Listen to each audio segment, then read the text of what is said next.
and good evening to everyone out there.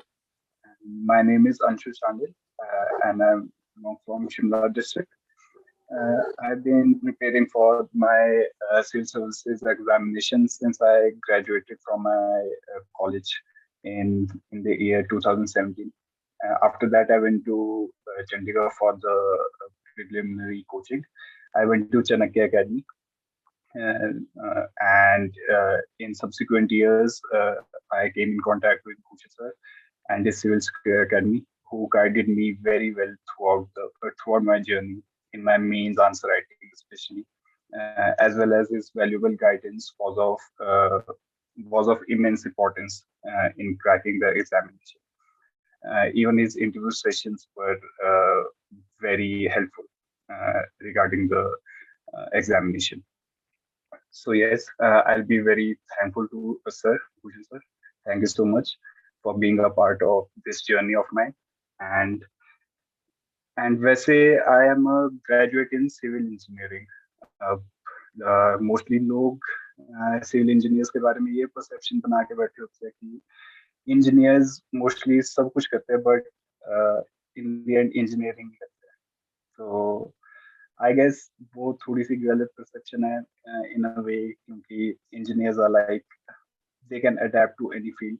In fact जैसे sir ने बताया, जो रैंक 1 है इस टाइम पे अमित कलथेक, एंड रैंक 3 है अर्षा शर्मा एंड मी. तो हम जेपी यूनिवर्सिटी में साथ में हमने ग्रेजुएशन की. Amit was my batchmate in civil engineering. Arshia किसी और स्ट्रीम में थी, she was in CS. So उसके बाद we decided to pursue the coaching of this civil services side, and I guess we all did quite well throughout our journey.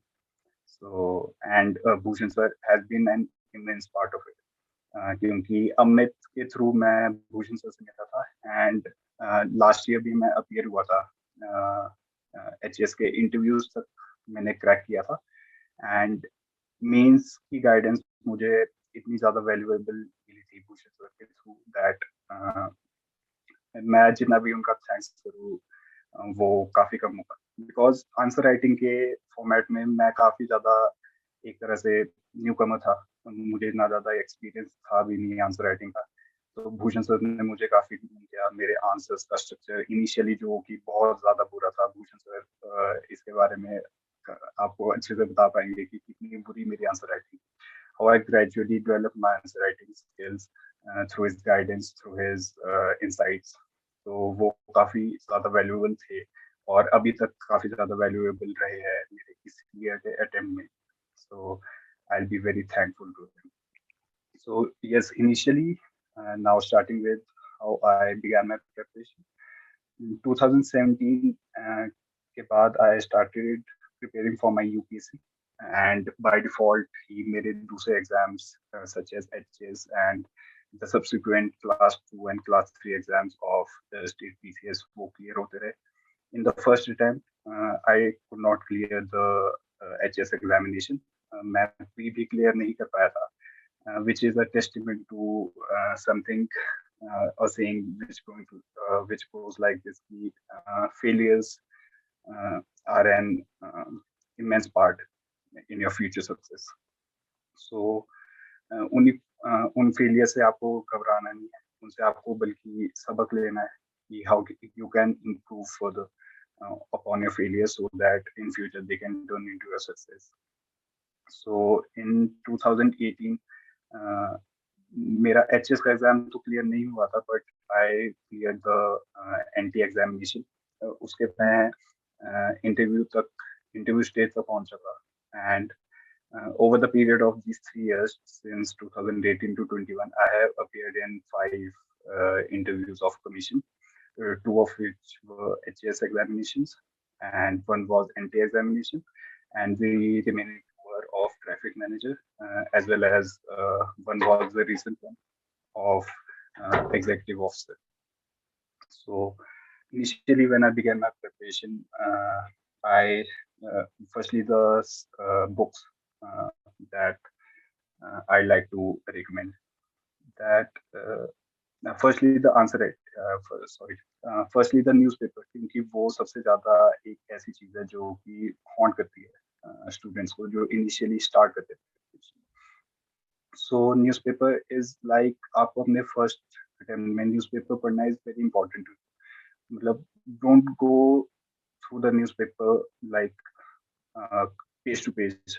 आपको आपके syllabus का idea होना चाहिए, आपको ये आइडिया होना चाहिए कि सिलेबस की डिमांड क्या है, एंड उसके अकॉर्डिंग आपको आपके न्यूज़पेपर को पढ़ना है। You have to filter out the things. अगर आप न्यूज़पेपर कवर टू कवर पढ़ने लगेंगे तो बिलीव मी, आपका पूरे दिन में न्यूज़पेपर ही ओवर नहीं होगा। एंड ये इशू मेरे साथ स्टार्टिंग के कुछ मंथ्स में आया था, इन द फर्स्ट और second month of my preparation, initially when I began it.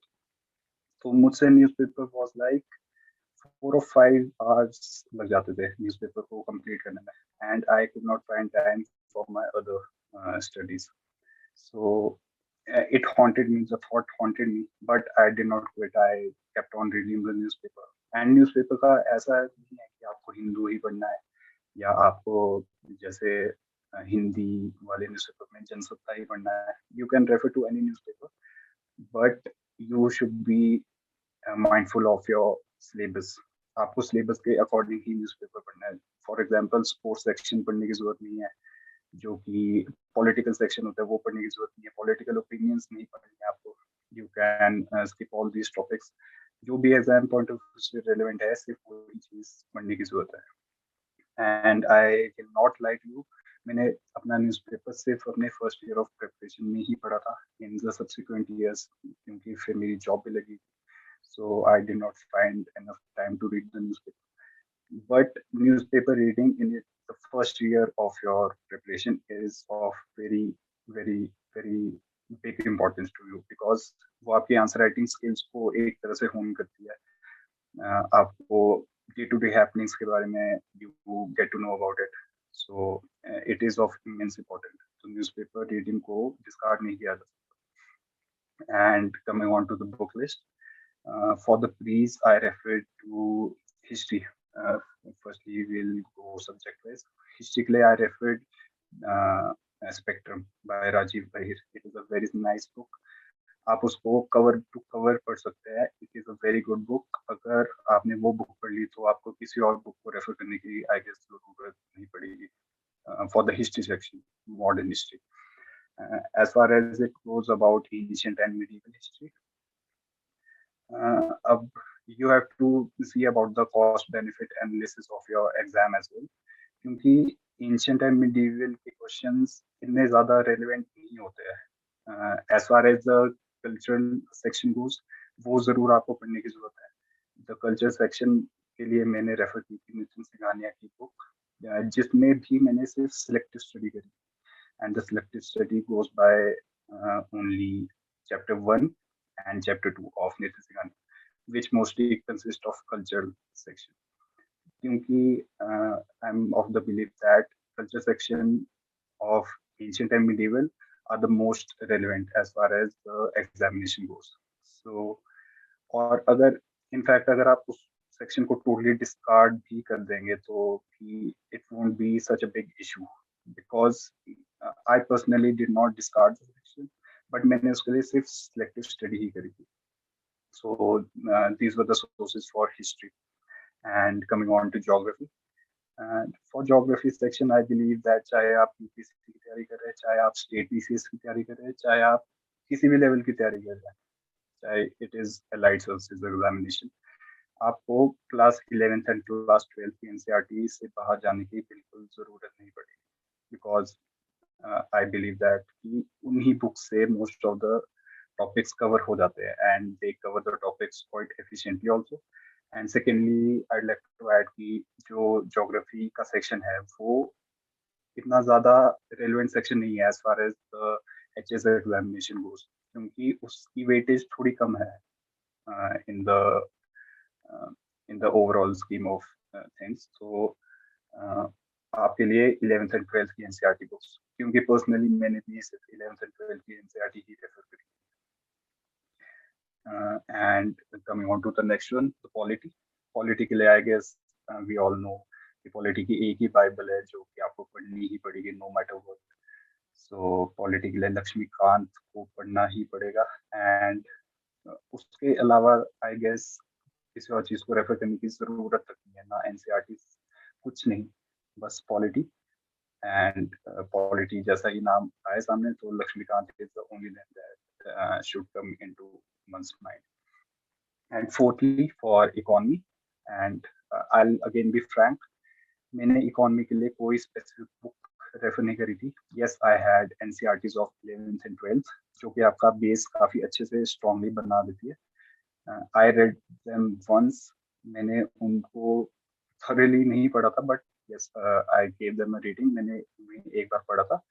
But for most of the section of economy, I referred only to my class notes that I prepared in my first year of preparation. So, अगर आपको फिर भी कोई book refer करनी है तो I'll suggest Sanjeev Verma की एक इकोनॉमी की बुक आती है which is quite short as well and काफी कॉम्प्रिहेंसिवली उसमें एंड काफी सिंपल लैंग्वेज में अच्छे से एक्सप्लेन किया हुआ है। और एल्स अगर आप क्लास 11th एंड 12th की इकोनॉमी की एनसीईआरटीज को ही रेफर करें तो that would also be good.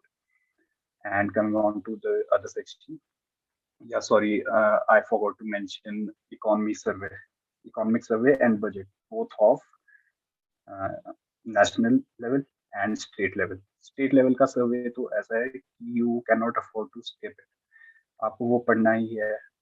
आप उसकी पीडीएफ डाउनलोड कीजिए, आप उसकी सॉफ्ट कॉपी से पढ़िए, आप चाहे उसको प्रिंट आउट निकाल के पढ़िए। फॉर द प्रीज अगर आप उसको सिलेक्टिवली भी पढ़ेंगे तो भी चलेगा, बट फॉर द मेंस आपको वो पढ़ना ही पड़ेगा because it enriches your answer writing skills.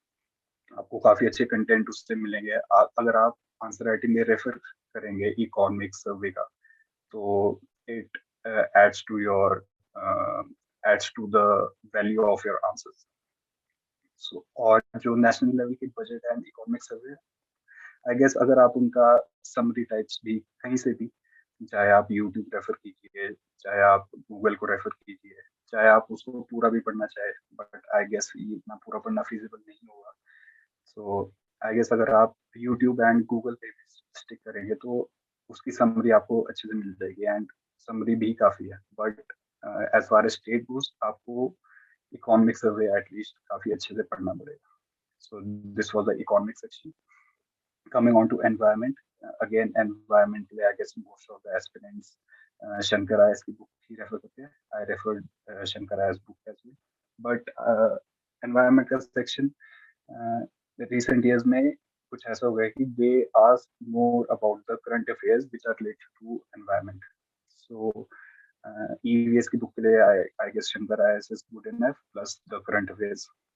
And coming on to science and tech section, again, I'll be very frank, this was the one section that I did not study at all. मतलब मैंने बिल्कुल भी इसके लिए preparation नहीं की थी। I guess मेरी 6th से लेकर क्लास 10 तक की studies, I guess I was pretty good at them.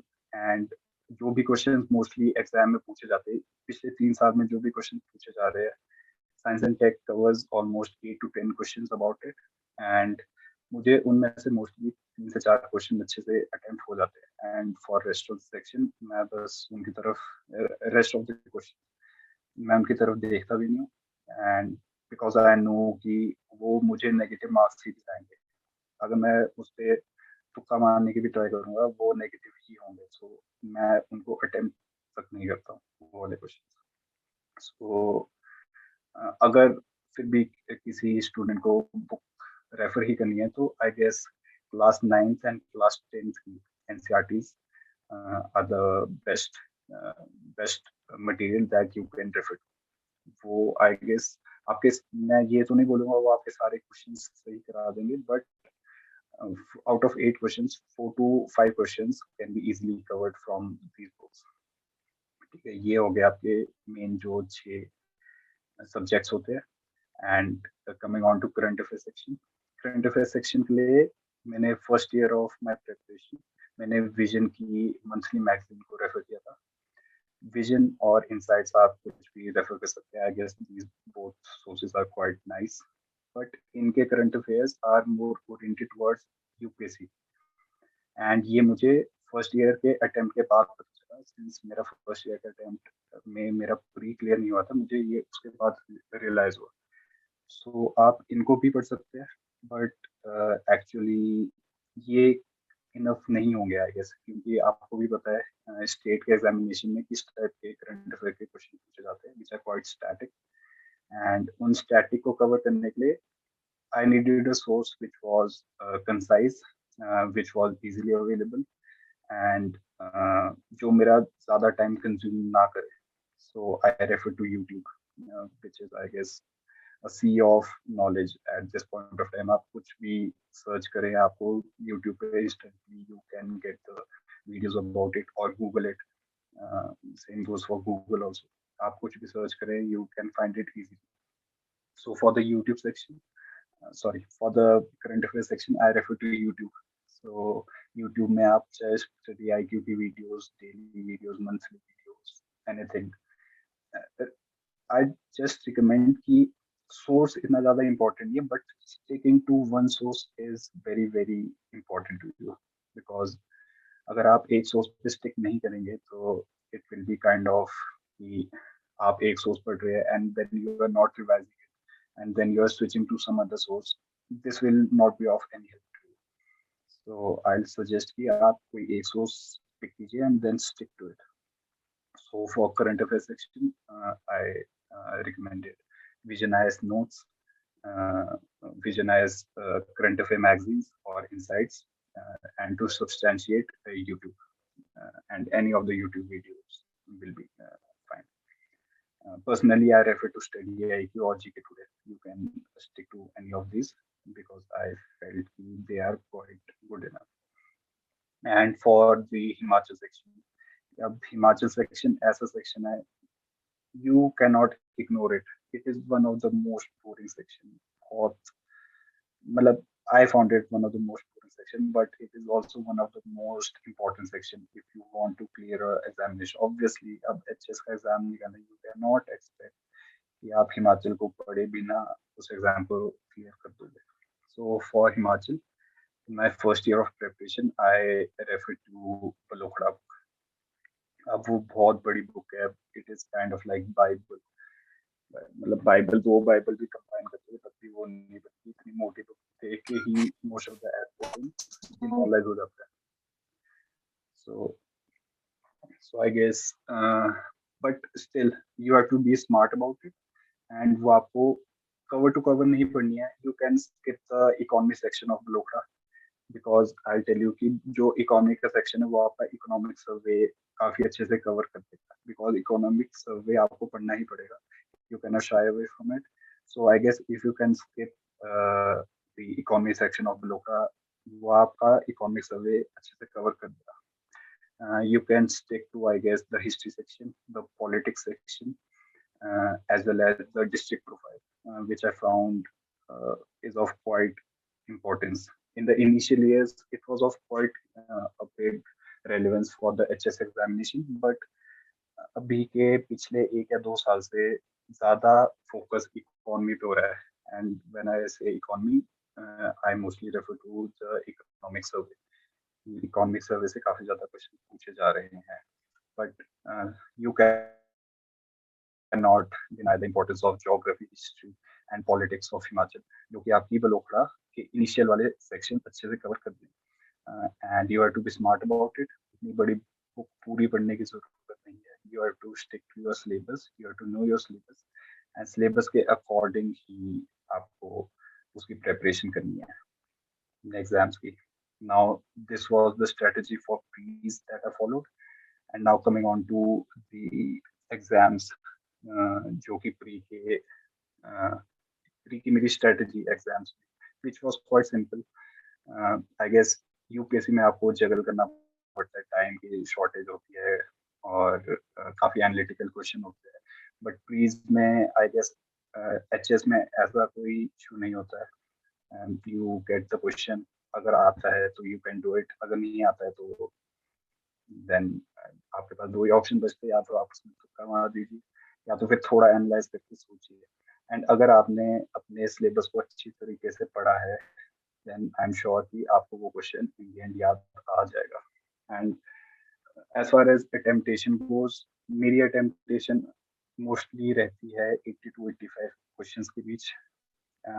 But I से कि मेरी स्ट्राइक रेट क्वेश्चंस की काफ़ी ज़्यादा अच्छी होती है. This year I scored 105 in prelims, and last year I scored, I guess last year I scored 134 in prelims. And in my first attempt, in my 2017 and 18 attempt, I scored 90 in prelims. So yes, failures are important as well, but you have to identify your reasons of your failure and उन पे improve करना is of immense importance. So yeah, as far as attemptation goes, वो अपनी अपनी personal strategy पे depend करता है. 80 to 85 works for me. अब किसी और के लिए या आपके लिए 90 to 95 वर्क करे, या किसी के लिए अराउंड 80 और 75 वर्क करे, तो it is upon your personal strategy. So this was my strategy for prelims. And अगर आप में से किसी को कुछ पूछना हो तो you can go.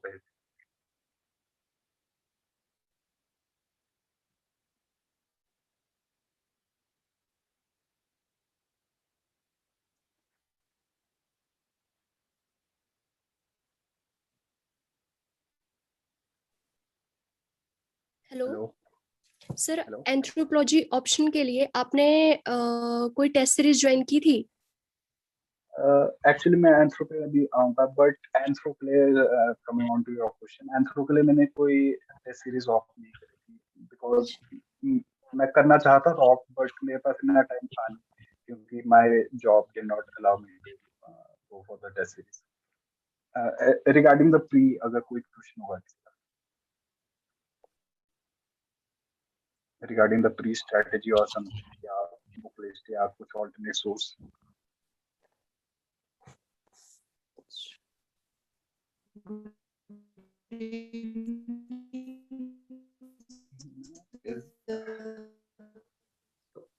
Sorry, is anyone trying to say anything? Because मुझे शायद connectivity issue हो रहा है.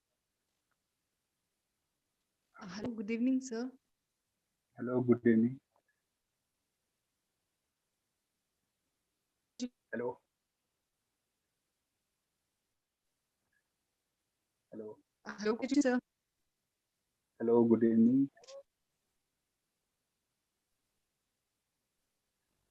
हेलो मैम, सर, आपका I'm आवाज आ not. रही है? हाँ जी, आवाज आ रही है. बोलिए. Hello, good evening sir. Hello.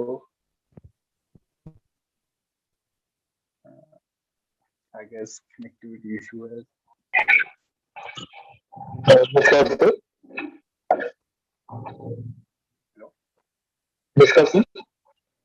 Hello. Hello. हाँ जी. सर मैंने पूछा है सर, आपका लास्ट मतलब पेपर में जब हमारा पेपर पास आने वाला होता है तो करंट की क्या स्ट्रेटजी रहनी चाहिए, उसको उस टाइम हम करंट को कैसे प्रिपेयर कर सकते हैं? ओके, एक्चुअली सो मैं एक बिलीवर हूँ स्मार्ट वर्क में मोर देन हार्ड वर्क. सो मैं जो जैसे एग्जाम पास आने वाला होता है या 1 या 2 महीने ही एग्जाम के बचे होते हैं, तो I only refer to YouTube section. YouTube में there are videos as I mention of Study IQ and GK today. उनकी मंथली कंपाइलेशन आती है, कई बार उनकी 6 मंथ्स की कंपाइलेशन आती है, which are quite long videos. I might warn anyone out there who is trying to refer to it. वो काफी लंबी वीडियोस होती है, काफी मोनोटोनस भी होती है, बट सिंस विजुअल मेमोरी मेरे लिए काफी ज्यादा अच्छे से वर्क करती है, तो अगर मैं एक बार चीजों को देख लेता तो आई गेस वो मेरे माइंड में अच्छे से बैठ जाती है. So I stick to only those in the last few months of my preparation. So वो वीडियोस मेरे लिए काफी ज्यादा हेल्पफुल थी. Sir one more question, sir geography के लिए सर वर्क ज्योग्राफी का कितना इंपॉर्टेंट सेक्शन रहता है हमारे लिए? ज्योग्राफी का section in the please. Yes in pre work geography. World geography की बात करते हैं. Yes sir, yes sir. World geography के लिए मोस्टली अगर आप ज्योग्राफी की एनसीईआरटी की क्लास 11th की बुक है, उससे बाहर से मैंने अभी तक क्वेश्चन, वैसे ज्योग्राफी के सेक्शन के क्वेश्चन काफी कम आते हैं। अगर आपने अभी अपना कोई अटेम्प्ट किया होगा ज्योग्राफी का, आप आपको भी उसमें रियलाइजेशन होगी होगी ज्योग्राफी का सेक्शन वैसे ही एज इट इज काफी कम पूछा जाता है, एंड उसमें भी वर्ल्ड ज्योग्राफी का काफी ज्यादा कम पूछा जाता है।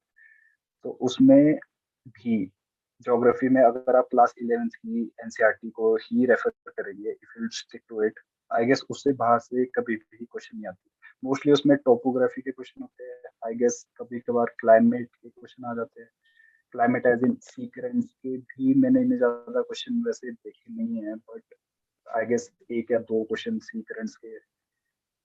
मतलब कि वो काफी ज्यादा स्कैटर्ड सा सिलेबस है, बट अगर आप सिर्फ क्लास 11th की एनसीईआरटी को ही, फिजिकल ज्योग्राफी को, ब्लू कलर की एनसीईआरटी को, अगर सिर्फ आप उसको भी रेफर करेंगे तो आपका ज्योग्राफी का सेक्शन कहीं नहीं, you can rest assured.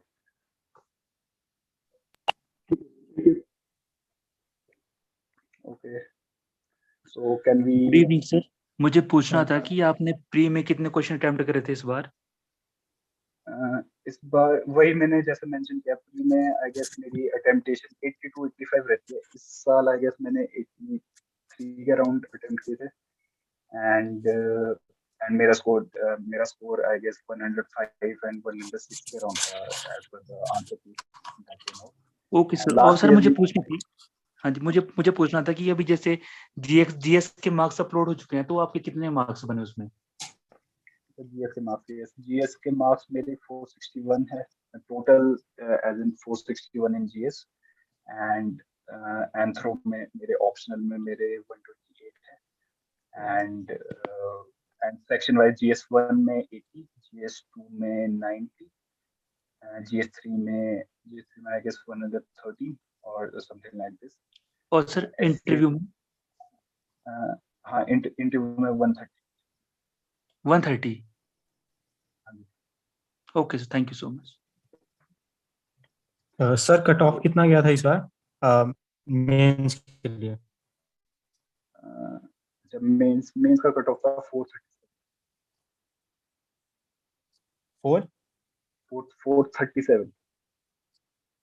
437, okay okay हाँ जी, 437 था मेंस का cut off. Thank you. Sir एक और क्वेश्चन था, जैसे जो एंथ्रोपोलॉजी में कुछ टॉपिक्स हैं, जैसे एक प्रोसेसुअल रिलेशन वाला टॉपिक है, हाँ जी। प्रोसेसुअल थ्योरीज वाला टॉपिक है, वो आपने कहाँ से किए हैं? एंथ्रो के लिए मैं वैसे स्ट्रेटजी पे आने वाला था, बट एंथ्रो के लिए मैंने सिर्फ एक ही बुक रेफर की थी, ब्रेन ट्री का स्टडी मटेरियल। Okay. और वो मैं अभी बताऊंगा वो कि मैंने क्यों रेफर किया था, बिकॉज मेरे पास शॉर्टेज थी काफी टाइम की, मेरे पास जॉब के साथ डाइवर्स सोर्सेज रेफर करने का टाइम था नहीं, सो आई नीडेड वन सोर्स जो कि मुझे एक ही जगह पे कंसोलिडेटेड इंफॉर्मेशन प्रोवाइड करता है। सो इसलिए मैंने ब्रेन ट्री का स्टडी मटेरियल रेफर किया था, ब्रेन ट्री। सर अभी ये ना जो प्लीज कट सबसे ऑफ, पहले देखो, हाँ। अभी सबसे पहले ना प्रिलिमिनरी पर है प्लीज, ठीक है ना? जो पैटर्न वाइज चले, लास्ट में ऑप्शनल के बाद जो क्वेश्चंस रहेंगे तब जाके पूछ लेना, सर ठीक है ना? आप सॉरी टू इंटरप्ट सर, एक लास्ट क्वेश्चन बस। नहीं प्लीज देखो, नहीं पता, देखो प्लीज आप अपना जो क्वेश्चन है लास्ट में जाके पूछ लेना, फिर ऐसे ना एक पैटर्न खराब हो जाता है।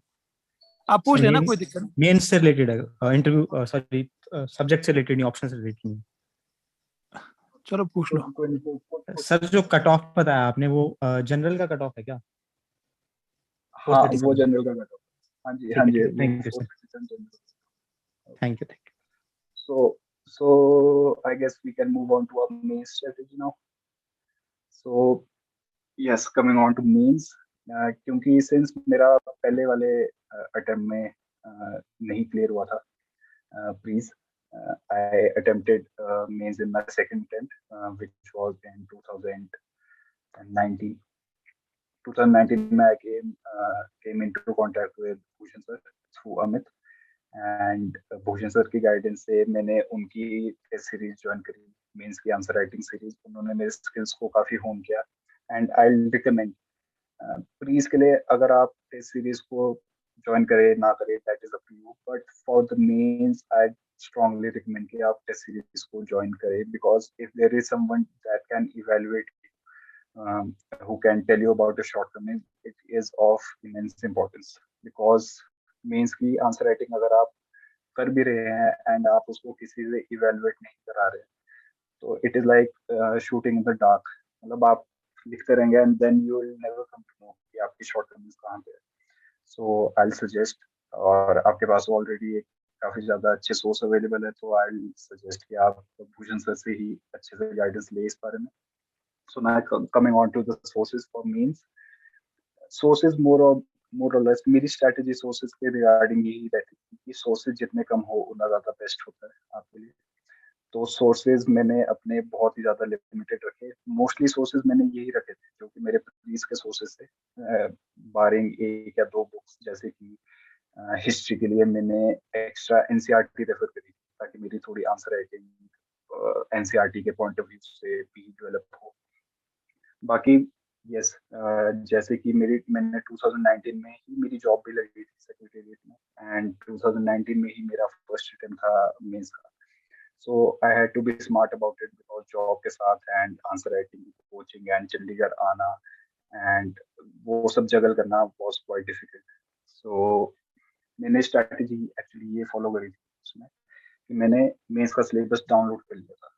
जो मेरा भी मेंस का टोटल सिलेबस था वो सब मैंने डाउनलोड कर लिया था, एंड मैंने सिर्फ टॉपिक वाइज ही पढ़ा था। Again more smart work than hard work, तो मैंने सिर्फ वो टॉपिक वाइज ही उस सिलेबस को पढ़ा था।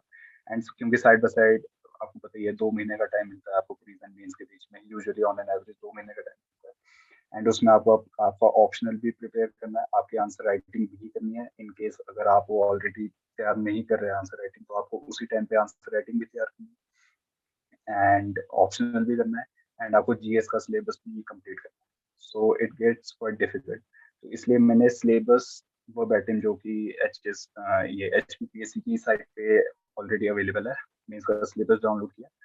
आई टुक टॉपिक बाय टॉपिक, जैसा एक टॉपिक आया उसके कंसाइज से नोट्स बनाए अप्रोक्सीमेटली 1 या 1.5 पेज के, क्योंकि जब आप आंसर लिखते हैं तो 1 या 1.5 पेज के ही टॉपिक, 1 या 1.5 पेज का ही कंटेंट आप मोस्टली लिख पाएंगे उसमें, एंड उसमें ऐसे भी मोस्टली आधा वैसे भी भूल जाएंगे, थोड़ा बहुत ही याद रहेगा। तो वो प्रोड्यूस करना वहाँ पे कीवर्ड्स उसके प्रोड्यूस करना इज क्वाइट इंपॉर्टेंट।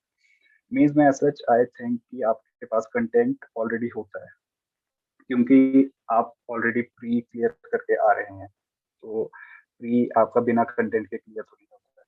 तो already you have content, you just have to brush it up, revise it up. आपके सोर्सेज लिमिटेड रखिए, स्टडी सिलेबस के हिसाब से पढ़िए, सिलेबस से बाहर वेंचर करने की जरूरत नहीं है। और don't shy away from diverse sources such as, जैसे कि जीएस3 वाला पार्ट होता है, उसमें काफी ज्यादा जैसे स्पेस रिलेटेड क्वेश्चन होते हैं, वो आपको इजीली कहीं पे मिलेंगे। उसके लिए बेस्ट सोर्स होगा YouTube as well as Google. Wikipedia को रेफर कीजिए, उसके कंसाइज नोट्स बना के ऑलरेडी रख लीजिए।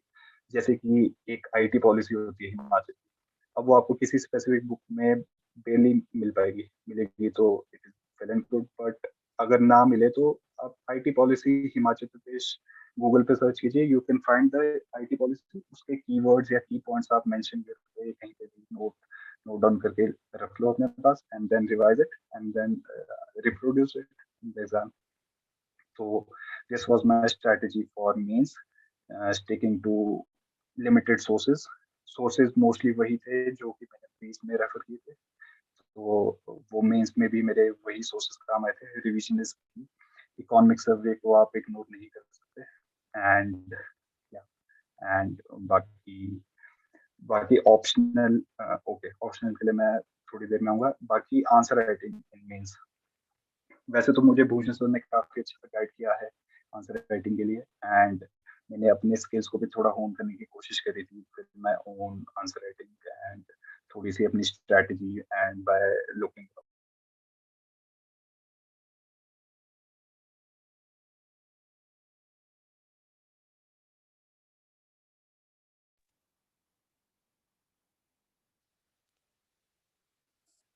Hello, sorry for the inconvenience.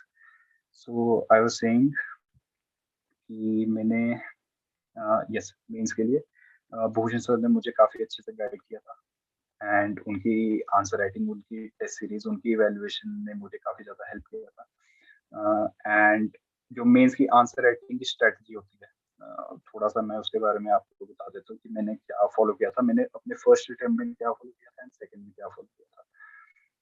तो जो मेरा फर्स्ट अटेम्प्ट था उसमें यस आपकी एक तो आंसर राइटिंग स्पीड अच्छी खासी होनी चाहिए। स्पीड पे आपको फोकस करना ही पड़ेगा, बिकॉज अगर आपका पेपर कंप्लीट नहीं होगा तो how can you expect to get good marks. Paper complete करना है और आपकी प्रेजेंटेशन, मतलब ऐसा नहीं है कि आपकी राइटिंग बहुत ही ज्यादा सुंदर होनी चाहिए, बस आपकी राइटिंग ऐसी होनी चाहिए कि वो रीडेबल होनी चाहिए। आप भूषण सर से पूछ सकते हैं, मेरी राइटिंग बहुत ज्यादा खराब थी इनिशियली जब मैं उनके पास गया था, बट आई ग्रेजुअली इम्प्रूव। तो राइटिंग बस इतनी अच्छी बना लो अपनी कि वो बस पढ़ी जा सके, मतलब ऐसा इशू ना हो एग्जामिनर को कि उसको एक्स्ट्रा एफर्ट लगाने पड़े कि ये क्या शब्द लिखा है, ये कौन सा वर्ड है, क्या लिख दिया। एंड यस मेंस में क्वेश्चन आते हैं आपके 4 मार्कर्स, 8 मार्कर्स एंड 20 मार्कर्स। तो या अब मैं अपना ही एक्सपीरियंस आपको बताऊंगा। मोस्टली ये मेरा एक्सपीरियंस था, ये मैं अभी तक फॉलो कर रहा हूँ and I will not recommend कि आप में से कोई इसको फॉलो करे अनलेस अगर आप इसको अपनी टेस्ट सीरीज में ट्राई आउट करें। अगर ये आपके लिए काम करता है तो it is well and good, नहीं तो I am here to tell about my plan that worked out for me. Mostly आपको बोला जाता है कि आप पहले 4 मार्कर अटेम्प्ट करें, फिर 8, फिर 20।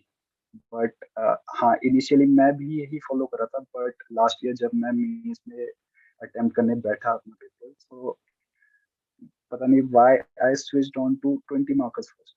मैंने सबसे पहले 20 मार्कर अटेम्प्ट किए, मैंने उल्टा अटेम्प्ट किया, मैं बोलना ये चाह रहा हूँ। And I will not recommend anyone कि आप ऐसा करें। Stick to your strategy, the strategy that works out best for you. बस मेन एम ये है कि आपका पेपर कंप्लीट होना चाहिए। एंड हाँ, प्रेजेंटेशन वाले वे में ट्राई टू, जो कि 4 मार्क के क्वेश्चन होते हैं उसमें तो आपको इंट्रोडक्शन या कंक्लूजन मैसेज देने की जरूरत भी नहीं होती और इतनी स्पेस भी नहीं होती कि वहाँ पे आप इंट्रोडक्शन कंक्लूजन ऐसा कुछ दे पाए। Just stick to your points, basic point जो क्वेश्चन की डिमांड है वो मेंशन करके come and go out of it. चाहे तो you can go for the diagrams. अगर आपको उसमें टाइम की थोड़ी शॉर्टेज है एंड आपको लग रहा है कि आप अच्छे से उसको एलेबोरेट नहीं कर पाएंगे, just go for the diagram, just like the block diagram और द सर्कल डायग्राम। उसमें अच्छे से अपने पॉइंट्स मेंशन कर दीजिए, जैसे कि फीचर्स पूछा आपको किसी चीज के बारे में, बस अच्छे से पॉइंट वाइज फीचर मेंशन कर दीजिए, ब्लॉक वाइज फीचर मेंशन कर दीजिए, that and then you are good to go for the 8 markers and 20 markers. आपको इंट्रोडक्शन एंड कंक्लूजन सॉरी आपको इंट्रोडक्शन एंड कंक्लूजन देना ही पड़ेगा। There are no extra marks for introduction और conclusion, but अगर आप नहीं देंगे तो आपके नंबर कट सकते हैं।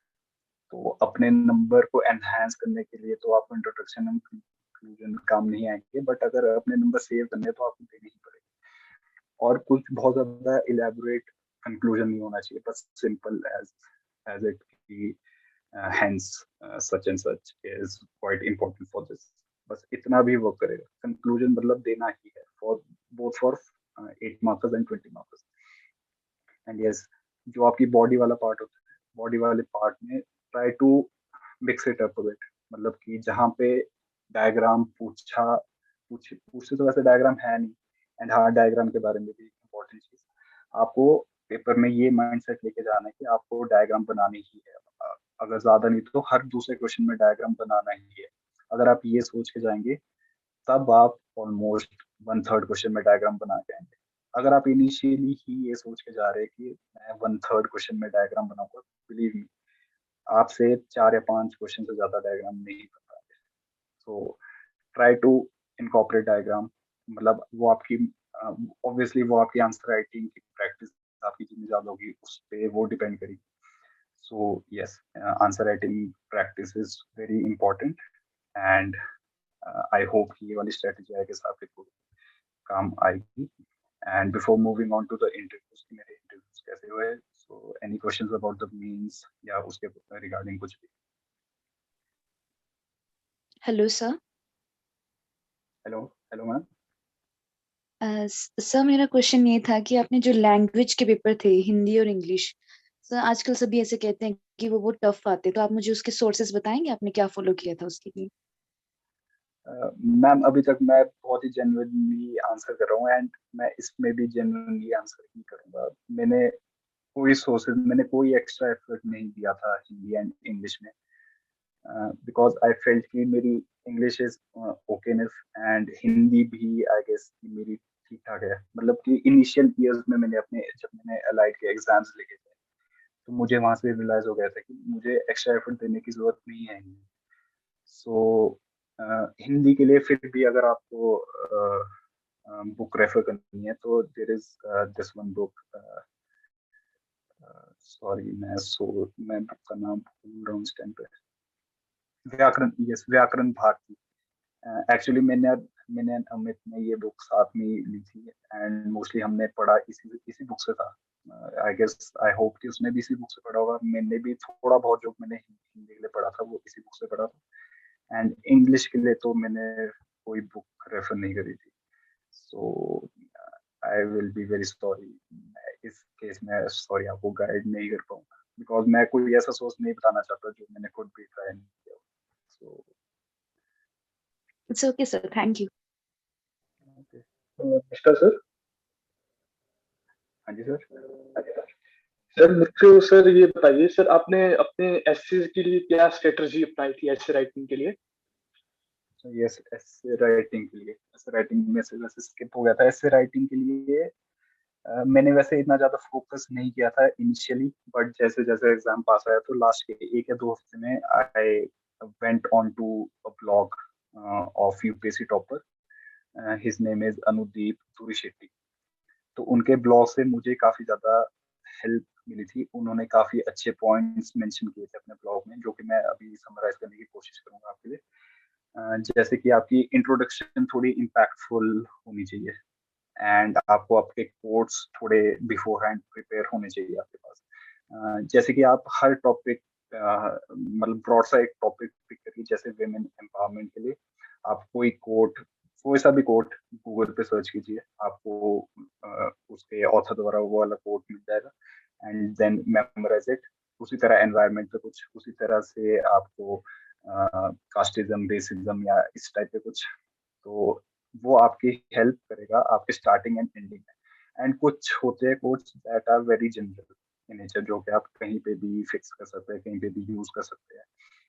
जैसे कि मेरा एक पेट कोट है for my ending of essays, this is a poem by Rabindranath Tagore which goes like where the mind is without fear and the head is held high and ऐसे ऐसे करके so अभी मुझे फिलहाल पूरी तो याद नहीं, but this poem I I take it for my ending and जैसे कि आपकी स्टार्टिंग के लिए कोई भी इम्पैक्टफुल कोट हो, और जैसे कि अनुदीप दूरी शेट्टी ने अपने ब्लॉग पे लिखा था, एक स्टोरी फॉर्मेट होती है आपकी ओपनिंग के लिए, that story format is also quite nice. And जो बॉडी और उसकी कंटेंट होती है जैसे कि उसमें आप as many dimension as possible वो कवर करने की कोशिश करेंगे तो it will be quite good.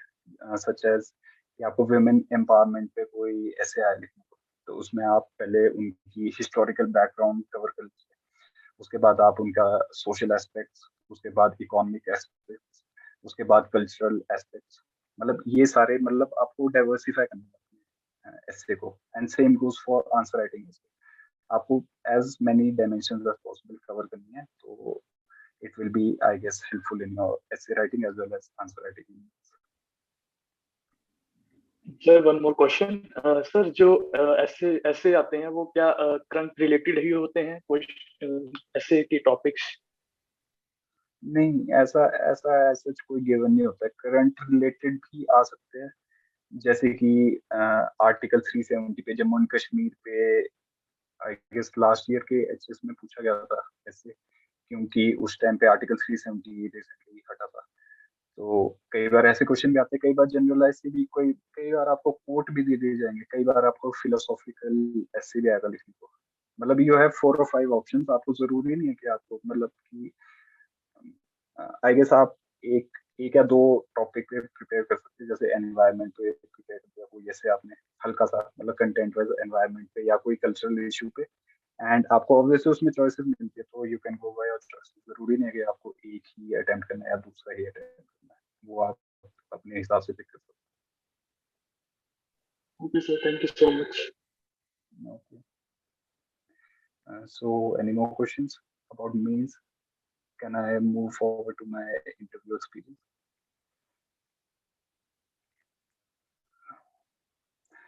Okay, so moving on to my interview experience. So as I previously mentioned, मैंने से पहले मतलब this was my 5th interview before the commission, and commission के members से मतलब थोड़ी बहुत familiarity हो ही गई थी 5 इंटरव्यू के बाद, I guess हो ही जाती। So जो कमीशन के चेयरमैन थे, जो कि अभी रिटायर भी हो गए हैं, so in this interview of mine उन्होंने मुझे इनफैक्ट रिकॉग्नाइज ही कर लिया था, and the first question that he asked me was about how many times have you appeared before me before the commission for the interviews, because I recognize your face. So then I answered this is my 5th attempt for the interviews and second for HS interviews, and then he asked me कि कौन से interviews मैंने पास में दिए हैं। So yeah, जो मेरा सबसे पहला इंटरव्यू था, I'll share incidents that happened in my first interview, जो कि 2019 I guess 19 में था, February 2019 interview. So I was very new to the interview at that time, and मैंने मतलब ज़्यादा रेफर नहीं किया था, ना ज़्यादा पूछा था किसी को कि कैसा इंटरव्यू होता है।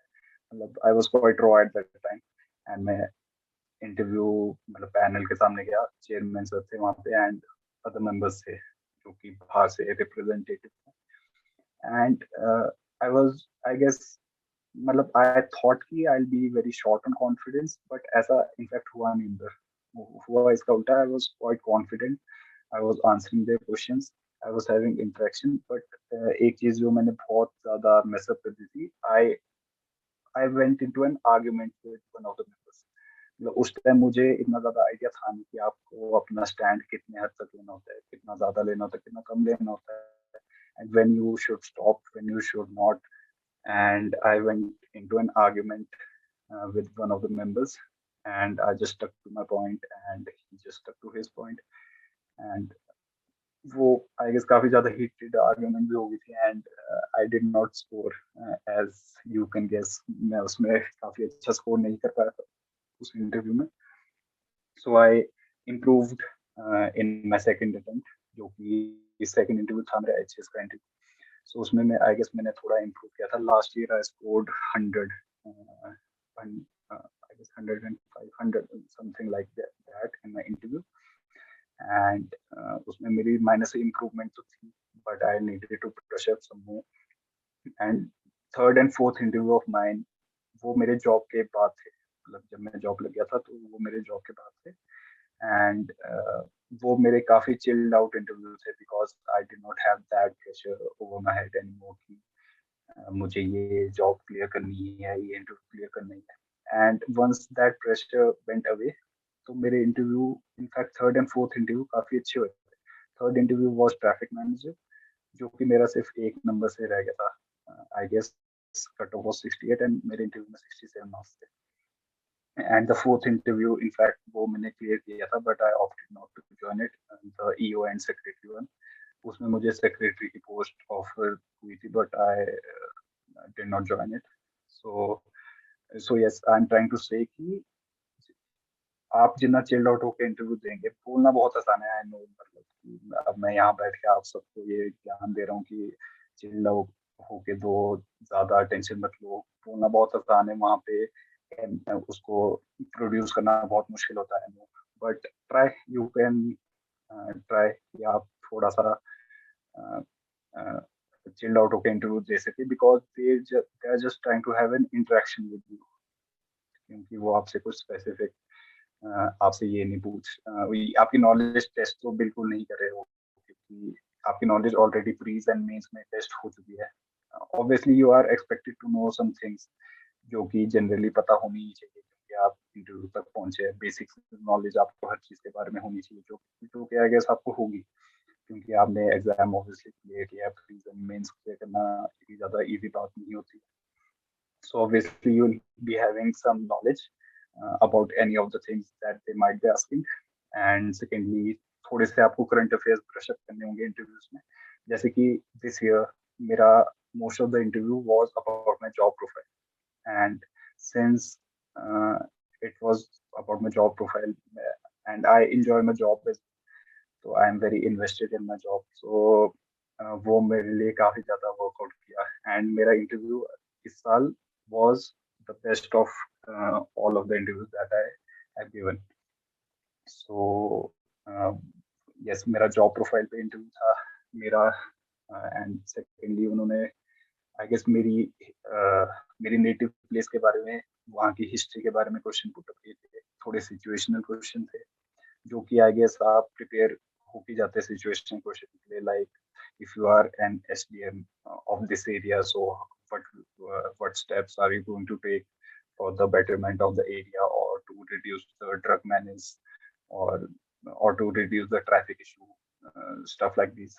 मतलब जो cities आप जहाँ पे रह रहे हैं, जैसे कि I've been staying in Shimla for entire of my life, तो आपको शिमला के बारे में पता होना ही चाहिए। And about your native place की उसकी हिस्ट्री क्या थी, उसकी ज्योग्राफी क्या है, उसके स्पेशल फीचर्स क्या है, स्पेशल प्लेसेस क्या है।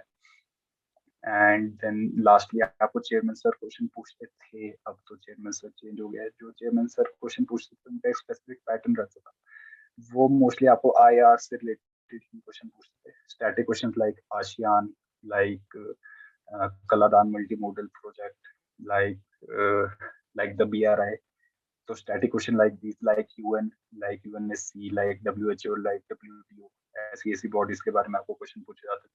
And secondly about the current issues, क्योंकि वो काफी ज्यादा खुद भी आई गेस इन्वेस्टेड रहते होंगे करंट अफेयर्स में, तो आपको करंट रिलेटेड क्वेश्चंस काफी ज्यादा पूछते थे, तो उस हिसाब से आप प्रिपेयर होके जा सकते थे उनके पास। अब तो नए चेयरमैन सर आ गए, तो उनके बारे में तो आई डोंट नो, बट या ये चीजें तो वैसे भी आपको प्रिपेयर होके जानी चाहिए, करंट अफेयर्स एंड थोड़ी सी ऊपर से अपने टॉपिक्स के बारे में। And yes, very interesting thing, इस साल मुझे, जो कि मैंने सुना भी नहीं है किसी भी एस्पिरेंट से, मुझे मेरे ऑप्शनल के बारे में क्वेश्चन पूछे गए थे। यूजुअली क्योंकि उससे पहले मैं 4 इंटरव्यू दे चुका था, कभी भी मुझसे मेरा ऑप्शनल नहीं पूछा गया था। तो इस साल वेरी इंटरेस्टिंगली मुझे ऑप्शनल के बारे में भी क्वेश्चन पूछे गए थे, तो आई was quite ready for it. So yeah, overall my interview was good. Last year मेरे 105 के राउंड थे, इस year 130 है इंटरव्यू में, and so yes, this was my interview experience. Overall this was my 5th interview, and बाकी अगर आपको कुछ पूछना है इंटरव्यू से रिलेटेड तो पूछ सकते हैं।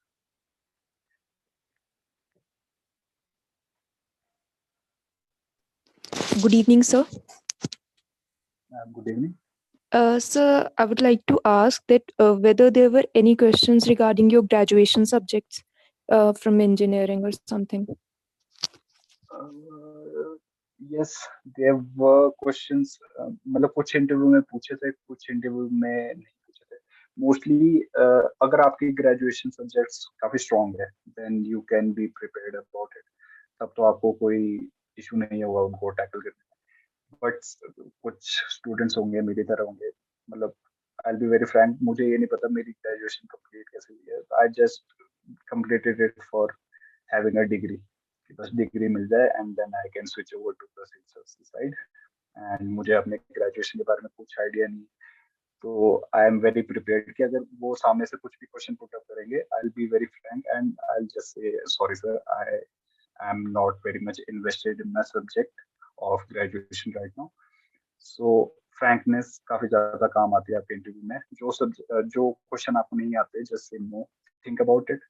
Thinking about a question is also nice, think about it. And अगर आपको लगता है कि ये क्वेश्चन गलत आप आंसर कर दोगे, या आपको अच्छे से इसके बारे में स्टैट्स एंड फिगर्स नहीं पता है, या आप इसे अच्छे से नहीं जानते इस टॉपिक को, so just say no about it, sorry sir, I am not able to recall it right now.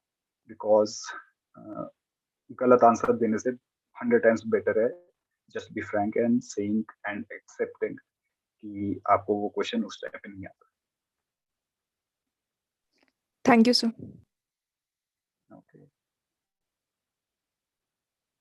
नमस्कार सर. हाँ जी सर. सर एक्चुअल में सर जो हमारा इंटरव्यू होता है उसको हम बायलैंग्वेज दे सकते हैं, मतलब हिंदी इंग्लिश में जो उनके आंसर्स दे सकते हैं कि हमें सिर्फ एक पर्टिकुलर इंग्लिश में ही देने चाहिए. एक्चुअली वो अब जो पहले के चेयरमैन सर थे वो आपको पहले से ही कंफर्टेबल करवा देते थे. वो क्योंकि ओपनिंग वही करते थे, वो ही आपको इनिशियली ये बोल देते थे कि आपका इंटरव्यू हो रहा है, आपकी बस पर्सनैलिटी चेक होनी है. This is a casual conversation between two people about different things. और लैंग्वेज के बारे में भी वो पहले ही बता देते थे कि आपको किसी भी लैंग्वेज में देना है, हिंदी में देना है, इंग्लिश में देना है या बायलिंगुअल देना है. That is not an issue. मेरे most of the interviews bilingual ही थे. इनिशियली मेरा फर्स्ट इंटरव्यू टोटली इंग्लिश में था. सेकंड जो एचएस वाला इंटरव्यू था वो बायलिंगुअल था. थर्ड भी बायलिंगुअल था. फोर्थ भी बायलिंगुअल ही था. एंड जो अभी वाला इंटरव्यू था वो टोटली इंग्लिश में था. मतलब वो आपको कोई ऐसा प्रेशराइज नहीं करते कि आप हिंदी में बोलिए, इंग्लिश में बोलिए.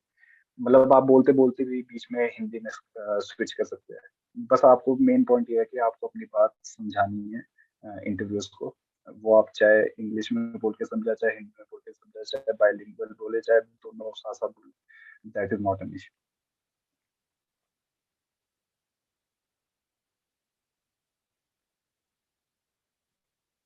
So, any more questions about the interviews? Can I switch over to the optional strategy? Okay, so my optional was anthropology. Okay, I guess मैंने mention कर दिया है. Yes. So anthropology is something that, अच्छा पहले तो optional picking कैसे होती है. तो optional picking मेरी बहुत ज़्यादा clumsy थी, बहुत ज़्यादा. मतलब this was I guess my fourth option that I picked. मतलब इससे पहले भी I stumbled upon to history. मतलब मोस्टली हमारा माइंड जाता है कि हिस्ट्री पिक कर लेते हैं, ज्योग्राफी पिक कर लेते हैं, और जो कन्वेंशनल सब्जेक्ट्स है क्योंकि वो ओवरलैप करेंगे तो वो भी आपकी सोच अच्छी है.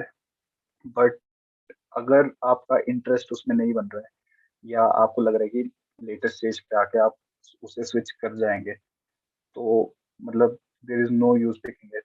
एंड इसलिए ऑप्शन पिक करना इज मतलब क्वाइट अ चैलेंजिंग टास्क और quite an important task also. So optional pick करने के लिए आई रिकमेंड कि ऐसा ऑप्शनल पिक कीजिए जो कि आपको इंटरेस्ट आए उस ऑप्शन में. क्योंकि लोग मोस्टली ये बोलते हैं कि मैं वो ऑप्शन पिक करूंगा जो ट्रेंड में चल रहा है. देयर आर ऑप्शनल जो कि ट्रेंड में चले भी होते हैं, and there is no harm in picking such optionals. And actually anthro भी मैंने ट्रेंड की वजह से, there was minor reason, trend की वजह से मैंने पिक किया था. बट उसका मेजर रीजन ये था कि पहले मैं सिलेबस को गो थ्रू किया, मैंने सिलेबस पढ़ा. And I guess the anthropology is mostly related with evolution of man, कि हम apes से humans कैसे बने, थोड़ा सा उसमें बायो वाला पार्ट आता है. एंड देन पेपर 2 में उसमें थोड़ा कल्चर वाला पार्ट आता है, इंडियन सोसाइटी वाला पार्ट आता है, कास्टिज्म वाला पार्ट आता है, marriage, kinship, society and tribal issues वाला पार्ट आता है कि हमारे ट्राइब्स क्या इश्यूज फेस करें डेवलपमेंट की वजह से. So this was something that intrigued me. मुझे काफी ज्यादा इंटरेस्ट भी था इस चीज में, मोस्टली द एवोल्यूशन वाले एस्पेक्ट्स में. सो और आपका इंटरेस्ट होना ही चाहिए ऑप्शन में, बिकॉज ये ऐसा सब्जेक्ट है जो कि आपको you be stuck with it for 2 to 3 years जब तक आप अपने एम तक पहुंच नहीं जाते. तो you have to be very thorough with it and वो आपको पढ़ना ही पड़ेगा. तो आपको ये ऐसा ऑप्शनल पिक मत कर लीजिए जिसमें आपको इंटरेस्ट ना आए, क्योंकि इंटरेस्ट वाला एस्पेक्ट भी अपना थोड़ा सा उसको थोड़ा मतलब कि उसको थोड़ा फेवर कीजिए. बिकॉज अगर आपका इंटरेस्ट कहीं लूज आउट हो गया पढ़ते पढ़ते, तो it will be very challenging to switch over to some other option. So yes, I stumbled upon to anthropology. पहले मैंने हिस्ट्री पिक किया था, देन आई थोड़े टाइम के लिए I guess pick polity as well, and then later on I came to anthropology. So anthropology के लिए मैंने ऐसा पहले से कोई प्रेपरेशन नहीं करी थी, ना ही मैंने कोई कोचिंग ली थी इसके लिए।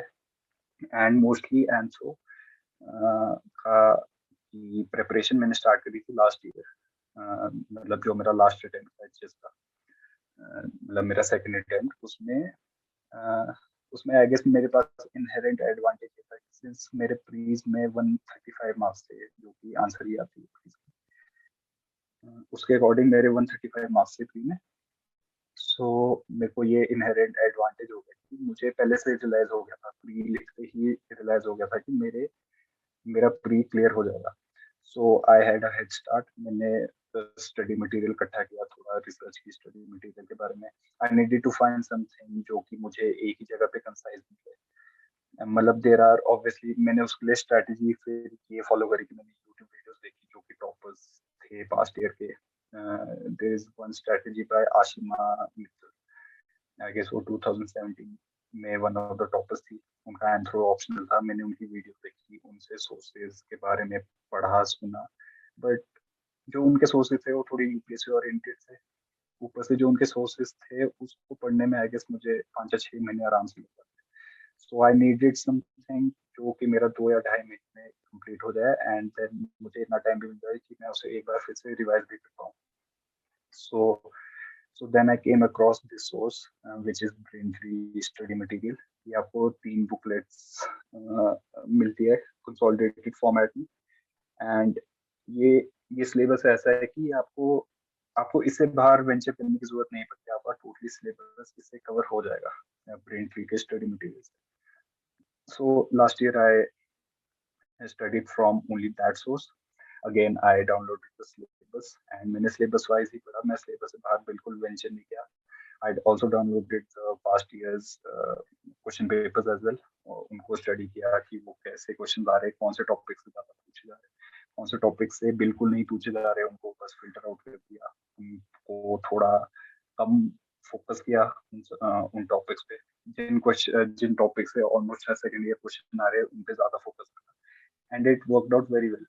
बिकॉज जो लास्ट ईयर का एग्जाम था, even if I will tell you my score, but उससे पहले कि जो कि लास्ट ईयर का एग्जाम था, वो मेरी स्ट्रेटेजी, मैंने सिलेक्टिव ही टॉपिक्स पे मैंने ज्यादा फोकस किया था। मैंने सिलेबस तो अपना कंप्लीट कर लिया था, बट मैंने सिलेक्टेड टॉपिक्स पे ज्यादा फोकस किया था, एंड उन ही पे मोस्टली क्वेश्चन पूछे गए थे एग्जाम में।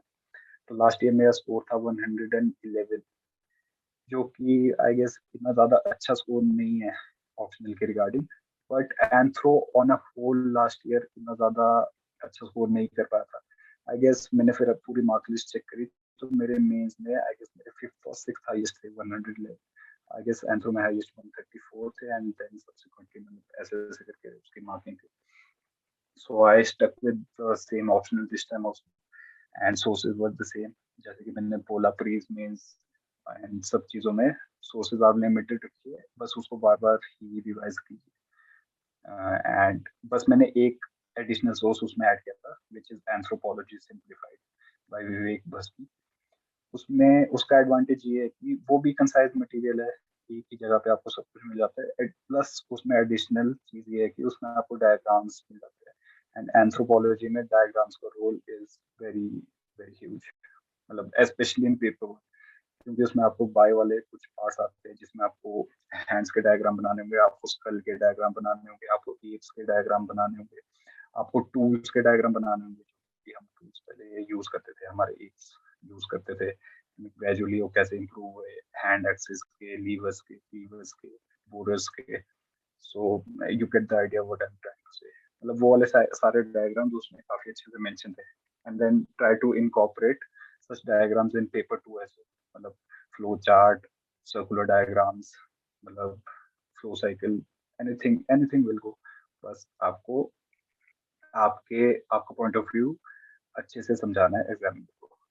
तो मैंने ये दोनों सोर्सेज फॉलो किए थे, Vivek Bhasmi and Braintree study material, and this serve me very well. This year मेरा स्कोर इंक्रीज हुआ है 111 से, this year I have scored 128 in anthropology. अब सिंस इस बार मार्क लिस्ट पब्लिक नहीं हुए तो I will have no idea कि एंथ्रोपोलॉजी में ऑन होल कैसे मार्क्स आए हैं, but I guess last year को ही जज कर ले तो 130 को हाईएस्ट है, मेरे 128 से, तो I guess improvement is evident in that department. So yes, this was my strategy for anthropology.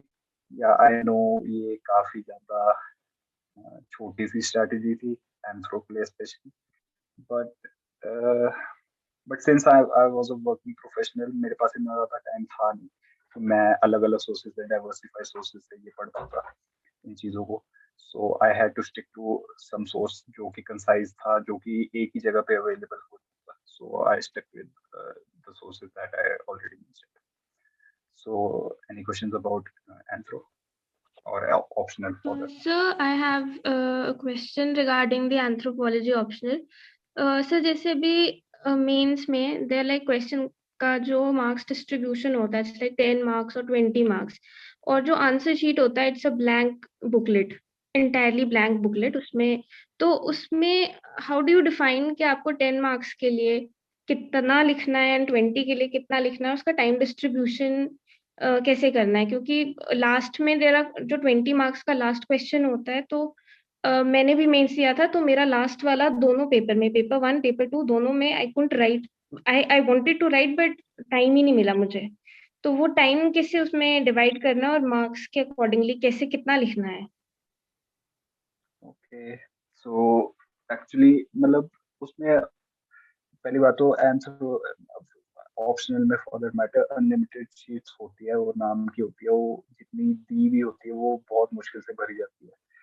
सो मैंने आई गेस इस साल लास्ट ईयर मुझसे काफी कम शीट्स फिलअप हुई थी. आई गेस दे वर 24 और 25 something like this. This year वो थोड़ा क्या ड्रास्टिकली इंक्रीज हुआ. 32 शीट्स मैंने फिलअप की थी इस टाइम. एंड एक्चुअली मेरा पेपर 1 में इस बार भी स्कोर थोड़ा कम है, मतलब काफी कम है. पेपर 2 में काफी अच्छा स्कोर है. पेपर 2 में मेरा स्कोर 72 आई गेस 73 है. पेपर 2 में 73 है एंड पेपर 1 में 55 है. तो यस, जैसा कि आप पूछ रहे हैं, जो 10 मार्क के क्वेश्चन है उसमें अगर आप 3 शीट्स भी फिलअप करेंगे तो that will be good enough. And जो आपके 20 मार्क का क्वेश्चन है उनमें अपना टारगेट इस हिसाब से रखिए कि 4 समवेयर अराउंड 4-5 मिनिमम 5 तो होनी चाहिए. पर इस बार सिंस मेरी स्पीड थोड़ी इंक्रीज हो गई थी तो मैं आई गेस 6 तक भी फिल कराया था कुछ क्वेश्चंस में. बट या थोड़ा सा आपको स्मार्ट भी खेलना पड़ेगा, थोड़ा सा आपको मतलब स्मार्ट ही खेलना पड़ेगा मोस्टली. इसमें आपकी थोड़ी आंसर की प्रेजेंटेशन पे डिपेंड करेगा, आपके डायग्राम्स पे डिपेंड करेगा. इसलिए डायग्राम्स का इम्पोर्टेंस बहुत ज्यादा हो जाता है स्पेशली ऑप्शन, क्योंकि आपको एक तरह से ये भी आपको लेंथ भी देनी आंसर को आपके. तो इसलिए अगर आप डायग्राम्स का यूज करेंगे तो आपकी शीट्स फिल करने में काफी ज्यादा हेल्पफुल होते हैं. स्पेशली प्लस उसमें प्लस पॉइंट ये होता है कि वो थोड़ी मोनोटनी ब्रेक कर देते हैं आंसर की. अगर आप पैराग्राफ वाइज ही लिखे जा रहे हैं एंड एग्जाम में भी पक रहा है उसको देख के, मतलब पूरे सुबह से लेकर शाम तक वो पैराग्राफ ही देखी जा रहा है, तो अगर उसको एकदम से ही डायग्राम वाला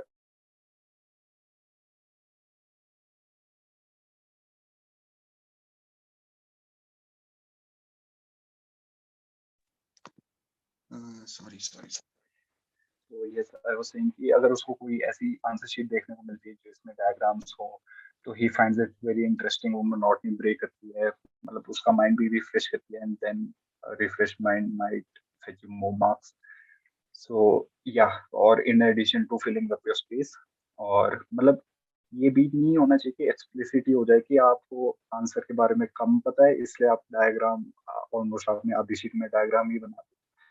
तो ऐसा भी नहीं होना चाहिए. You have to work smart and ऊपर से आप उसमें डायग्राम्स का सच एज फ्लो चार्ट अपने पॉइंट को दिखाने के लिए फ्लो चार्ट का यूज कर सकते हैं. यस, आपके इसमें भी आपकी डायमेंशंस कवर होनी चाहिए. जैसे एंथ्रो में पेपर 2 में यू कैन कवर डायमेंशन, जैसे ट्राइबल इश्यूज पे कोई क्वेश्चन आ गया तो then again you can go for historical background, social aspects, economic issues that they face, the future challenges that they might face, and some of your suggestions from your side.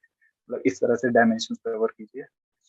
Present your answer point wise, क्योंकि point wise and point wise भी अपने answer ऐसे present कीजिए कि they are very explicit that you have mentioned somewhere around 15 points, somewhere around 20 points. वो आपकी dimension wise आपके points दे दीजिए 9-10 points from one dimension, 9-10 points for the other dimension. Paragraph का जितना कम यूज हो पाए उतना कम यूज कीजिए, बिकॉज एक तो उसमें एग्जामिनर को भी मजा नहीं आता पढ़ने में, ऊपर से आपकी भी स्पीड स्लो हो जाती है and then you have to write more. तो पैराग्राफ को जितना कम कर पाए आप उतना कम कीजिए. And yes, as far as sheets को 10 मार्कर के लिए 3 and for I guess 20 marker के लिए 5, somewhere around 5 or 6 will be fine enough.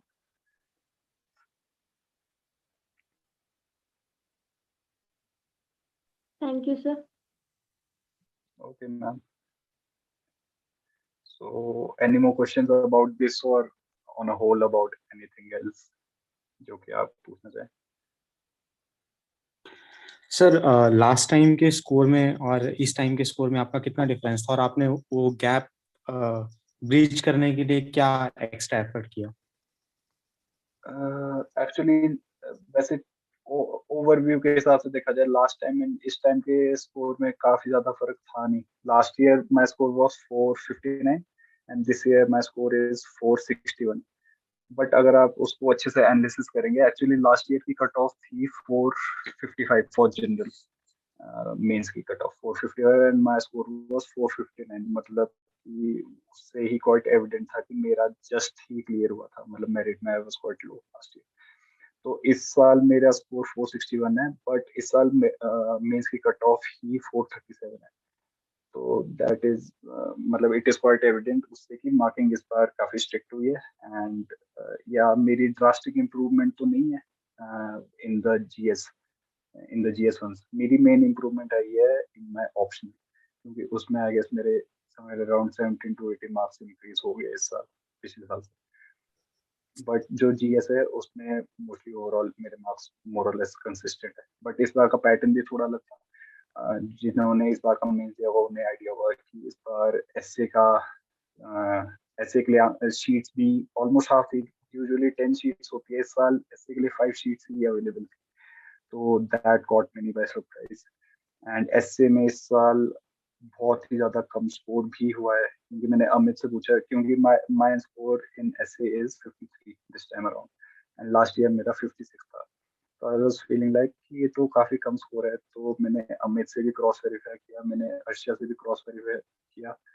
तो अर्शिया का score is quite low in essays, मतलब उसको आई गेस 45 था आई गेस, उसका 45 है एंड अमित का 56 है. तो या मतलब उस हिसाब से स्ट्रेटजी भी चेंज हुई थी, एग्जामिनर की स्ट्रेटजी भी चेंज हुई थी एंड जो लिखने वाले एस्पिरेंट्स हैं उनको भी स्ट्रेटजी चेंज करनी पड़ी थी इस बार. तो या मेरा मेन फोकस था इस बार ऑप्शनल पे, एंड ऑप्शनल पे the gap is quite evident. And I guess बाकी क्वालिटी वाइज आई गेस मेरा पेपर 2 एंड पेपर 3 में भी मार्क्स में थोड़ी माइनस इंप्रूवमेंट है, बट इतनी ज्यादा एविडेंट नहीं है इंप्रूवमेंट, बट है. But my main focus was on optional and उसमें काफी ज्यादा मैंने स्कोर इंक्रीज किया था इस बार. तो that was my focus point this time around.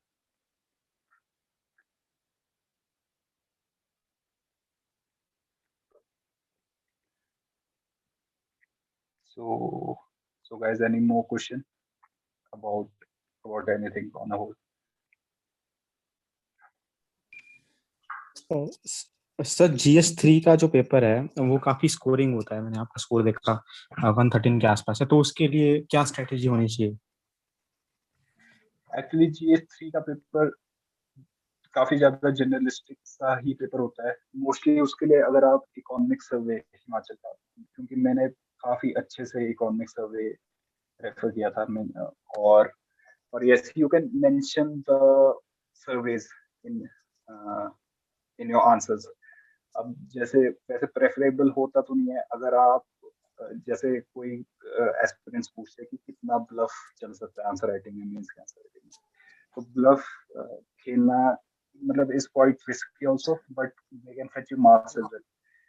Such as अगर आपको कोई सर्वे का डेटा याद है मतलब अप्रोक्सीमेट आपको याद है वो data, and you can use it in your answer writing. और अगर अगर वो भी ज्यादा इंपॉर्टेंट है, अगर आप सिर्फ इकोनॉमिक सर्वे का मेंशन कर देंगे आंसर राइटिंग में, तो वो आपका कीवर्ड बन जाएगा। मोस्टली पेपर 3 में कीवर्ड का काफी ज्यादा रोल प्ले होता है, जैसे कि रिपोर्ट्स बाय वर्ल्ड बैंक, जैसे report by UNSC on a whole, मतलब इस टाइप की रिपोर्ट्स अगर आप वहाँ पे मेंशन कर पाए, या इंडिया की रैंकिंग एज पर रिपोर्ट्स, या हिमाचल की रैंकिंग ऑन, जैसे कि एसडीजी इंडेक्स में हिमाचल की रैंकिंग, जैसे शिमला में रैंकिंग, जैसे शिमला की रैंकिंग अभी जो इंडेक्स निकला है जिसमें शिमला ने टॉप किया। तो दीज आर योर कीवर्ड्स जो कि आप मेंशन करेंगे आंसर में, they will fetch you more marks. And बाकी बाकी आई गेस इसमें इकोनॉमिक सर्वे का बहुत ज्यादा रोल इम्पोर्टेंट होता है जीएसटी में। इन एडिशन टू, जैसे कि आप इसका सिलेबस देखेंगे जीएसटी का, काफी ज्यादा ऐसा सिलेबस है जो थोड़ा टिपिकल है, कहीं आपको किसी बुक में नहीं मिलेगा, स्पेशली किसी मतलब स्पेसिफिक बुक होगी जिसमें जीएसटी का सिलेबस होगा। तो you have to refer to diverse sources such as YouTube, Google, and उस टाइप से आप अपना मतलब जीएसटी का मोस्टली सिलेबस मतलब एक टॉपिक बाय टॉपिक आप आंसर राइटिंग प्रिपेयर कर लीजिए, उसकी टॉपिक प्रिपेयर कर लीजिए 1 या 2 page, and you are good to go with the GST. एक क्वेश्चन और सर। सर जो 20 मार्कर हैं, जैसे इस बार क्वेश्चन शायद मेक इन इंडिया पे आया था, तो कुछ क्वेश्चन 20 मार्कर में ऐसे आते हैं जिन पे कंटेंट इतना नहीं होता लिखने के लिए, तो उन क्वेश्चंस को कैसे अप्रोच करना है? ओके सी, जैसे मेक इन इंडिया पे अगेन मेरी स्ट्रेटेजी इस टाइम पे ये रही थी कि मुझे डायमेंशंस कवर करने हैं एज फार एज पॉसिबल। अगर आपको मेक इन इंडिया के बारे में फीचर्स का ज्यादा आइडिया नहीं है कि क्या फीचर है, थोड़ा बहुत आइडिया होगा कि कौन सी ईयर में स्टार्ट हुई थी, किस रेजिम ने स्टार्ट करी, एंड क्या इसका पर्पस था, मतलब ये कि आपको लेंथ देनी है बस आंसर में, फिर आपके आंसर में लेंथ किसी भी वे में प्रोवाइड हो पाए, दैट इज गुड इनफ। तो आपको उसके लिए यूटिलाइज करना पड़ेगा सच एज क्या बोलते हैं उसको, आपकी डायमेंशन कवर करनी पड़ेगा उसमें। मोस्टली आपकी dimension as in economic dimension उसकी क्या कवर होगी, इकोनॉमी पे कैसा इम्पैक्ट पड़ेगा, पॉजिटिव बहुत नेगेटिव, आप वो दे सकते हैं, एंड में आपकी सजेशन दे सकते हैं। Then again you can come on to the social dimension of make in India, की सोशल डायमेंशन उसमें कैसे कवर होगी, जस्ट एज कि अगर मेक इन इंडिया एग्जाम्पल के तौर पे मेक इन इंडिया आप यूज करेंगे तो उसमें लेबर्स का क्या रोल रहेगा, माइग्रेंट का कैसा रोल रहेगा, मतलब डायमेंशंस कवर करके you can stretch your answers. So I guess that strategy worked out quite well for me. Okay, thanks sir. Thanks a lot. So I think it is enough for the day. So thank you so much, Anshul. Thank you, sir. Thank you. It has been an honor. Thank you so much. Thank you, sir. Thank you, everyone. Thank you so much. Good night. Thank you, sir. Thank you.